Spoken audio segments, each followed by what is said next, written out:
कुरुक्षेत्र सामन हुआ, कहाँ छुपी है राह। कर्तव्य और मोह के बीच भटकी मेरी चाह।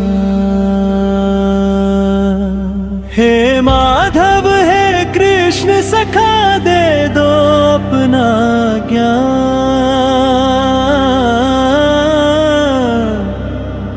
अंधकार से खींच लो, तुम ही हो भगवान।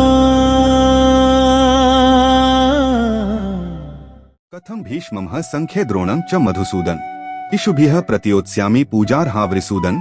दोस्तों, क्या आपने भी कभी जीवन में ऐसा महसूस किया है कि सही और गलत के बीच चुनाव करना असंभव सा हो गया हो? भगवद गीता के अध्याय 2 के श्लोक में वीर अर्जुन भी इसी धर्म संकट में फंस गए थे। वे श्री कृष्ण से कहते हैं कि मैं अपने पूजनीय भीष्म पितामह और गुरु द्रोण पर बाण कैसे चला सकता हूँ। यही हमारे साथ होता है। जीवन में कई बार हमारी गहरी भावनाओं और हमारे कठोर कर्तव्य के बीच भयंकर संघर्ष होता है। लेकिन गीता हमें सिखाती है कि ऐसे समय में मोह में पड़कर अपने दायित्व, ड्यूटी से पीछे नहीं हटना चाहिए, चाहे सामने कोई अपना ही क्यों न हो। जब मन इस कदर उलझ जाए और कोई रास्ता न सूझे, तो श्लोक 2.7 कार्पण्य दोषोपहत स्वभाव पृच्छामि त्वा धर्म समूढ़चेता है। यच्छ्रेय स्यान्निश्चित ब्रूहि तन्मे शिष्यस्ते हैं शाधि मात्वा प्रपन्नम। हमारा मार्गदर्शन करता है।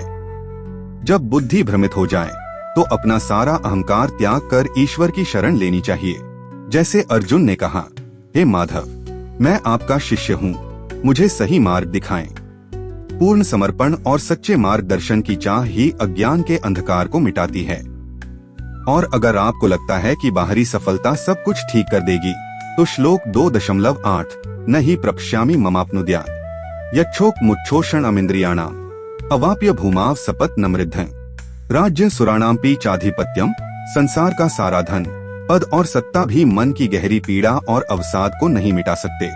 सच्ची आत्मिक शांति केवल ईश्वरीय ज्ञान, सही कर्म और भीतर के संतोष से ही प्राप्त होती है। इसलिए अपने कर्म पथ पर डटे रहें और परिणाम ईश्वर पर छोड़ दें। बंधन तोड़कर सौंप दिया सब भार, तू ही मेरा सारथी, तू ही पालनहार।